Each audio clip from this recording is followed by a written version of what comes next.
going on, everybody? Dane here with Gold Shade Farms, and it's January 10th, January 10th, and well, I want first of all, Happy New Year. Hope everybody had a great holiday and Merry Christmas, and a great New Year. We're starting the year off right, hopefully. Anyway, today we are getting ready to, we're not getting ready, we're going to start bringing our equipment back into the dealership, the Vermeer dealer. Braunfels equipment. We're going to bring the cutter and the baler in. Got to get it ready for hay season 2020. A few things we need to fix, all minor. You know, really don't even need to fix them, but I just want them to go through it, change fluids in the gearboxes, you know, things of that nature, maintenance, and you know, fix anything that he sees needs is out of tolerance, or you know, not necessarily right, or whatever. We just want to be on top of it. Just pulled up here. It's our Vermeer 604 in Select. It's fixing to rain, which I don't like. But hooked up to our flex check, so I've got to clean the baler out a little bit. I don't want him to be working on a messy baler. And then I've got to unhook both pieces of equipment, and that tire needs some air. Hopefully my dad gets here in time and we can both haul in these pieces of equipment, but if not, it'll be all good. I do want to apologize in advance. I forgot my camera, so I'm trying this on my phone for the first time. These new phones have come a long way and the quality looks pretty good. So if you have any audio issues and or other issues as far as the video is concerned, I apologize. It is nice and warm today for January. About 70 degrees outside. We do have a lot of weather coming in from the west, and it looks like we're going to be on the back edge of it. We might not get a whole lot of rain, but that's okay. We need it. We're bad. We haven't had enough rain in a long time. But it looks like the folks out east of us are in for a doozy of some storms, you know, calling for hail and things of that nature.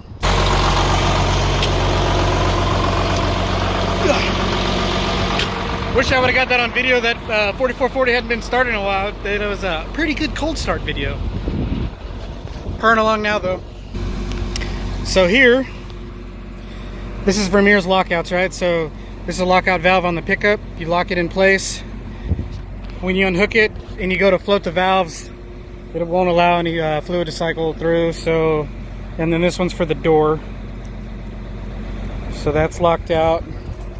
So we'll keep the pickup up, and this back ramp up for the bale, that'll stay up as well. So shouldn't have any issues. So here it is. Needs a little bit of a cleaning, but it's actually not as bad as I thought it was. Let's just clean out some of this little chaff here and there and call it good. Get it unhooked and get on down the road. All right, guys, here, let me turn the truck off.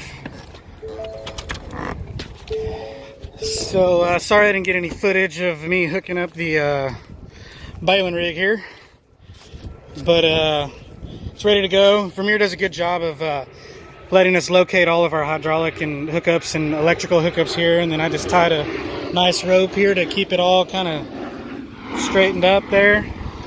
And they even give you a little stake to mount your PTO on, so you don't have to worry about yanking that PTO shaft off and putting it in your truck. It just stays on there, because if anybody knows anything about lining up those PTO splines to put back on, it's a pain in the hiney hole. So that's nice. But yeah, we're pretty much ready to go. Tires look good. Everything looks good. I wanted to talk a little bit about my new Ford here. I did do, I think last video I talked about how I got the death wobble like 100 miles in. I did go ahead and get under it and check everything. It's got a brand new track bar from the factory. It still did it. So I went ahead and bought that dual stabilizer kit. I put it on. It's the Rancho one. And I've hit every single freaking pothole in the world that I've driven this truck on, or every road. And have yet for it to do the death wobble. It feels so much better. It's nice and stable. I wish Ford would man up and figure it out and give us the solution to their issue here with the death wobble, but they haven't, so I fixed it myself, and it works great. So Some people might call it a Band-Aid. Some people might say I need to take it to an alignment shop and really have it looked at, but we're going to roll with it for now. There you go. That's what the Rancho stabilizer kit. I forgot to put the little zip ties on for the boots, so don't question how they look. I just need to do my due diligence and get that done, but that's what it looks like. On super easy. I mean, that kit went on way easy. So if you're gonna do it, do it. You know, it's only $160 that I found it at O'Reilly's, and the lady gave me a discount, you know, and it worked out. I also did a leveling kit. I did it myself. 2.5-inch spacer up here, tough country. I just like the way the trucks look.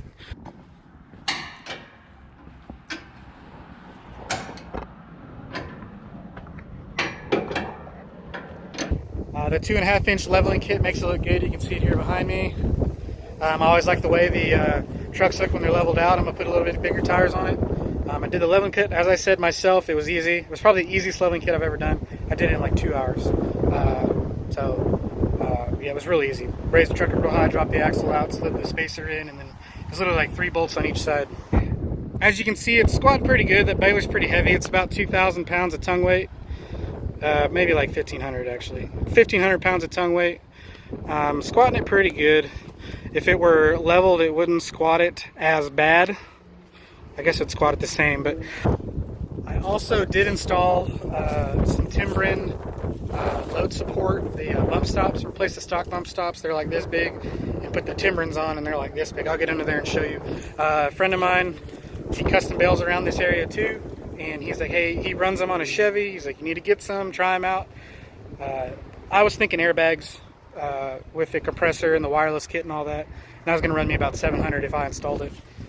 These run about $220, and so far this is the first time I've loaded down the truck. But what I do like is they do not affect your factory ride. They sit about an inch above the axle, so you sometimes kind of feel them, but not really. And the idea is when it squats a load, they sit down on the axle and compress. Let's see if I can get in here and really. So there they are right there. They sit above that little wedge that Fords come with. Right now they're obviously squatting and sitting on it. Right now they're sitting on that little wedge, obviously because of the tongue weight, and they'll just squish and compress as you ride along. But it's just a load support deal. Well, we're gonna take it down the road and see how they actually feel. Alrighty, on the road. So far so good. The baler's so dang heavy, it just tosses his truck around even though it's 3/4 ton. Something to be said about pulling with something like a 1 ton or a, you know, like my 4500 dually, heavy truck. You don't even hardly feel it. I'll really be able to put it to the test when I load one of them 40 footers up, put some hay on it or something, or a small tractor. That'll really be the all tell, but this is kind of just an awkward pull. So much tongue weight and short coupled and those big flotation tires, it's really hard to really figure out how well it is riding, you know, just because it's just bouncing you all over the place, and the baler bounce, it's just, you know what I mean? We made it.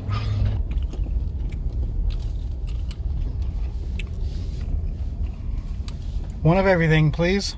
Well, the baler's delivered. Man, I like those guys. They're so easy to work with. Baler's under warranty, so most of the work that they'll do is probably going to be covered. A few things that I'll have to cover, like laces on the belts. It's recommended to change those every about 1,000 bales. Well, we've put about, man, I don't even know, 1,700 bales on it. So a little overdue, but they look good still, so they're not really worried about it. And then they're just going to go through it, check gearbox oils, and, you know, grease everything, make sure pickup teeth aren't messed up. Other than that, it should be pretty good. I mean, that baler's solid. It's an 8,000 pound baler, so you know they got a lot of steel in it, a lot of good heavy parts. And so now that we're unhooked from the baler, I'm gonna head back to where the cutter is, unhook it from its tractor, and then put the hitch on, hook up, and bring it back over here. So we'll have both machines over here, and they're gonna work on them and make sure we're good to go. Gotta make a quick stop at the meat market here, local, Marion, good one. I'm on a diet, it's like meat and veggies only. Get some deer sausage or something. It's a really good place though. Pretty good meat market. It's one thing we do have here in Texas is a lot of good meat markets. Made it back.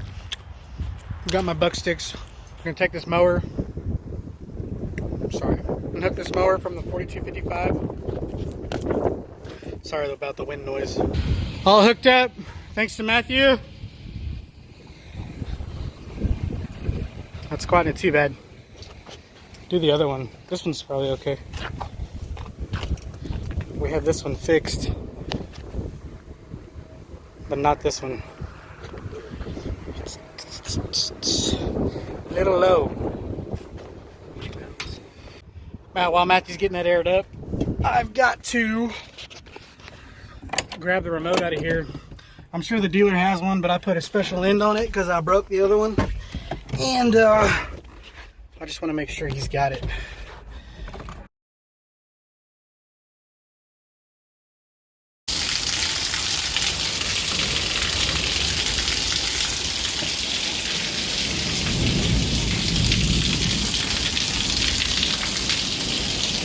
Sitting there and we were like looking through all the colors and like I had the color in mind, you know, like what I wanted and all this stuff.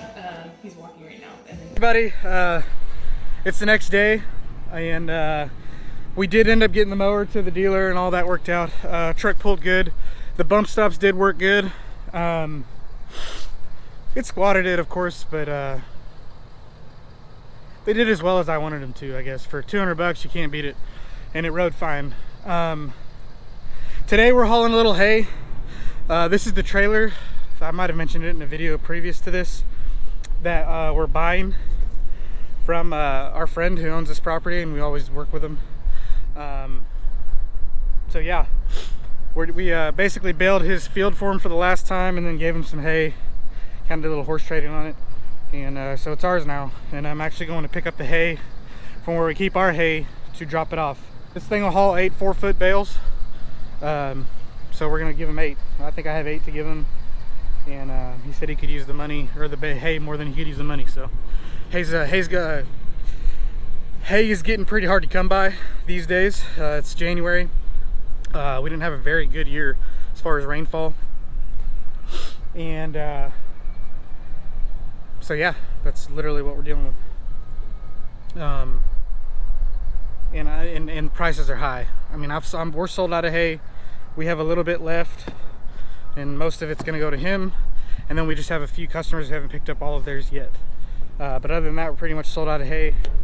It's time to take care of our equipment and get it all ready. That gooseneck camera, lifesaver. Even though you cannot see the gooseneck ball because of those big toolboxes, it does give you a guideline of where you're aiming, and it lines up perfectly every time. So I can't wait till I get rid of those big toolboxes, or that big toolbox and fuel tank. It is for sale. It's on Facebook Marketplace and Craigslist. If you're interested, drop a comment below. I'm not going to drive to Minnesota to drop them off, but if you're in the area, Texas, San Antonio area, send me an email, drop a comment. I'm not asking a whole lot for these. I just want to get rid of them, but I'm also not going to give them away. Well, we made it over to Ryan's. This is where we keep our hay, as most of you probably already know. Just have enough. Actually, 9 bales. Only needed 8. We'll load it up. It's a soupy mess out here right now. Wintertime, ground doesn't dry up quickly because nothing's growing. We've been getting days like this. It'll sprinkle, a lot of fog, a lot of dew. You know, then we'll get a good rain, and I mean, just a lot. See, look, getting on the lens already. Oh, by the way, my sister hooked us up with some sweet shirts. Y'all let me know in the comments what y'all think about them. Just our Gulfshay Farms logo, or like a little brand, if you will. Maybe it's a new design that I'll start getting made and actually start selling them or giving them away or whatever. But she gave them to my dad, or actually our whole family, for Christmas, so I like it. Let me know in the comments though. What do you think? Let us go get the tractor. Sorry, Ryan, if I make a mess in your yard, but I got to get it done. Ryan's getting married next month, and they had a little bachelor party in Steamboat Springs at the music festival, but all the guys who couldn't go, they're hosting a little day bachelor party, if you will. Shoot some guns, shoot some skeet, drink some beer. So once I get this done, I'm gonna head that way and go drink some beer, shoot some guns.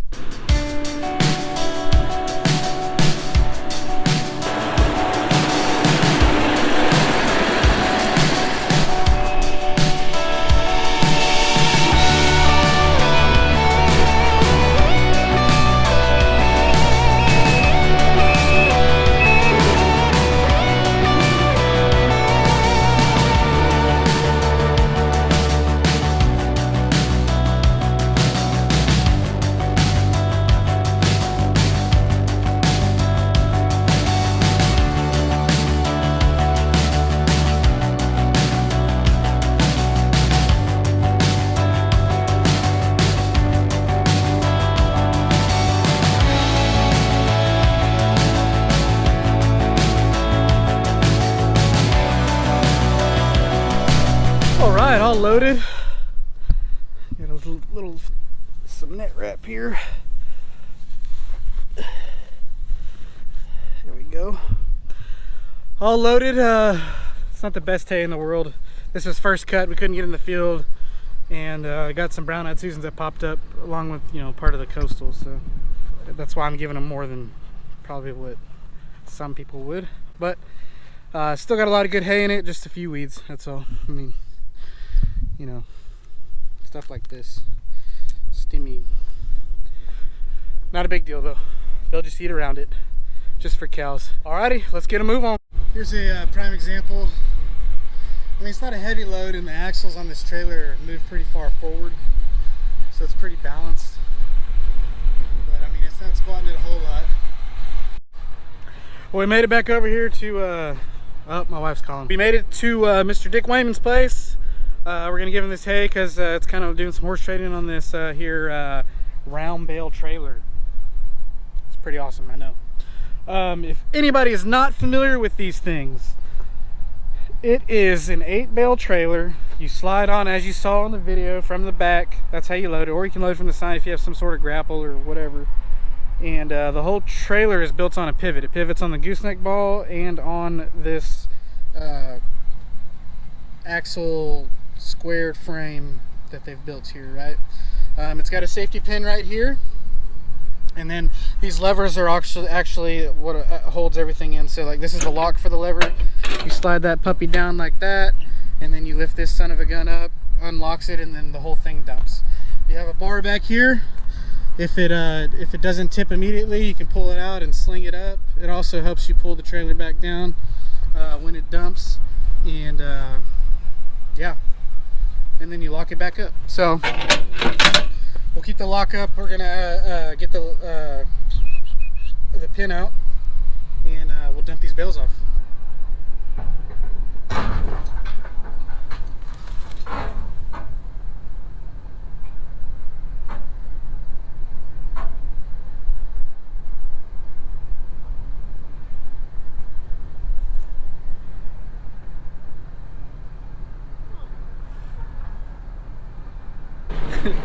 Well, as you saw, that did not work as flawlessly as it has in the previous past, or in the past. That's the first time it's ever done that, actually. 2 bales, too. But anyway, you get the idea. I only had to push 2 off. It's not that big of a deal. It's pretty easy to push off. But yeah, talk about a lifesaver. A couple of things with these bale trailers, and yes, we are still looking eventually, when it's in the cards, to buy a double barrel version of this. It's 40 foot long, and we'll be able to haul 24-foot bales. But I mean, what these do are save you time at the end of the day, right? You know, easy for deliveries when we're taking hay to customers, and you know, maybe they don't have a tractor to unload, or sometimes, you know, I hate to say it, but customers aren't the best equipment operators, and they can take hours to unload a hay. You know, what feels like hours. And so what this does is just allows us to show up to the customer's place. Here's their 20 bales, pay me, we'll dump them off, and then they can scoot them around wherever they need to. That's pretty much all I have today, folks, and yesterday, of course. You got to see the new Ford F-250. 2017 Ford F-250, 6.7 power stroke. Pulls good. You know, I didn't buy it to pull all the time. I bought it because it's a comfortable ride. I do need it to pull sometimes, not all the time. And so it did good. You know, I put those bump stops on there. They did a good job. They did exactly what I wanted to. Instead of having to spend $600 or $700 on airbags with the air compressor hookup setup and all that, I spent $200, and I don't ever have to screw with it. Yeah, guys, that's pretty much all I have. Thanks again. Do not, I feel like I'm scolding you, but I shouldn't be. But don't forget to like this video. All the likes in the world for these YouTube videos are the best thing for this channel. So I appreciate you watching, as always. Continue to do your thing. I hope you're loving the content. Let me know what you want to see. We still have videos to make. We really appreciate everything y'all are doing for this channel, and it's all as simple as watching. So anyway, with that being said, we love you. Thanks for watching, and we'll see you next time.